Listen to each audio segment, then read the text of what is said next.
Alright folks, welcome to Dragon666 News. I'm Colm O'Sullivan, your Irish lads tracing Trinidad's ghost pipelines. Now, let's just dive straight in, right? Heritage Petroleum, headline number, 69 billion TTD revenue last year. Massive. Enough to buy, well, nearly all of Cork, but let's not dream too big. Here's the bit that leaves me slack-jawed. 30% of that, gone. Vanished. Not a rounding error, not an accountant's slip. Just energy transition funds. Wound up in a black hole somewhere. That's nearly 21 billion TTD not doing a lick of visible work for the country. And here's what really sets my antennae twitching. There's a pattern. A real one you can see like clockwork. Every dip in oil prices below $60, suddenly you get a fresh 200 million US dollars heading over to Sinopec in Shanghai. And who's the go-between? Vincent Lee, a name popping up all over these leaks. Cousin to ex-energy minister Delroy Lee, the same fella who inked that bond rollover back in 2019. I probably don't have to spell out how neat that little family circle closes. Here's where I got a whiff of déjà vu. Drones flying over Guayguayare, meant to check out methane capture tech paid for by these so-called transition loans. What did they find? Well, not a jot of methane gear. Just old oil tankers slinking out at night, switching their flags from Trinidad to Panama halfway through the journey. You know, I've seen the exact same ghost switching in the Irish Sea during a corruption probe we ran years back in Dublin. Ships would magically become Norwegian or Liberian, depending on which port was nosy. These registry shuffles? Dead giveaway. It's one thing if it happens once. Here, it's a pattern. Probabilities? I'd say it's nearly certain at this rate that those funds are vanishing into thin air, or into someone's offshore accounts. Probably not wrong to call this a pipeline of shadows. And since we are in the mood for vanishing acts, let's talk money that knows how to disappear. Guardian Holdings. Imagine raking in $4.9 billion in a single quarter. Staggering profits.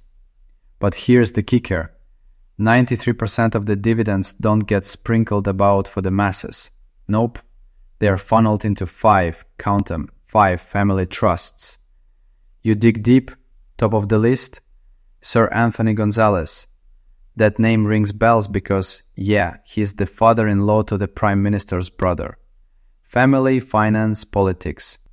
Same WhatsApp group, right? Then there's this 200 million chunk, supposedly to spark AI innovation in the Caribbean. Which sounds lovely, except, look closer. The Caribbean AI Seed Fund hands its first juicy pilot grant to Algotrin, Arima-based. What's their product? Tracking buses. But here's the thin end of the wedge. Turns out that the fancy bus tracker is really just feeding data back to Guardian's fraud desk, letting them game which government routes will get loaned to next year, so they can take a slice before anyone knows what's happening. Who ends up with a pilot? Gonzalez's own nephew. Classic. Now, this bugs me. Is it public service or just a perfect front for insider deals? I mean, look, I'm not allergic to a bit of innovation, especially if it helps commuters. But when the only real benefit lands in the family's coffers, yeah, that's not high tech, that's high jinx. Or honestly, it's just the oldest trick in the book, tarted up with a Silicon Valley accent. Where was I going with this? Oh, right. If the whole digital push is rigged so family trusts get fat, then I'd say the AI isn't serving the public. It's serving the ones who already hold the purse strings. And now let's stroll over to Carnival. Typically a time for music, food, and a real shot in the arm for local creators, yeah? Except here's the heartbreak. Out of an 800 million TTD creator budget, only 170 million reaches the hands of Charlotte Street vendors. The rest? Ghosted. fungible. Wired offshore, straight to a firm called Caribbean Pulse in Delaware, which, if you check the paperwork, is just a mailbox in Miami. Their ad spend?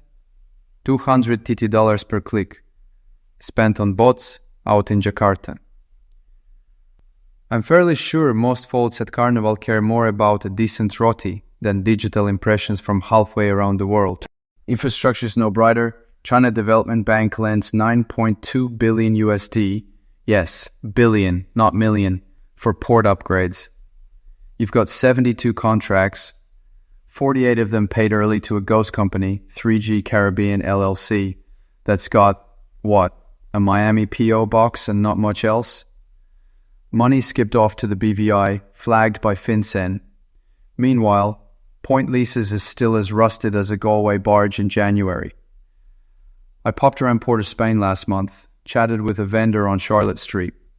She hadn't seen a Carnival payout since the Steel Pan Solo finals, while government's lies were boasting about AI engagement and digital reach.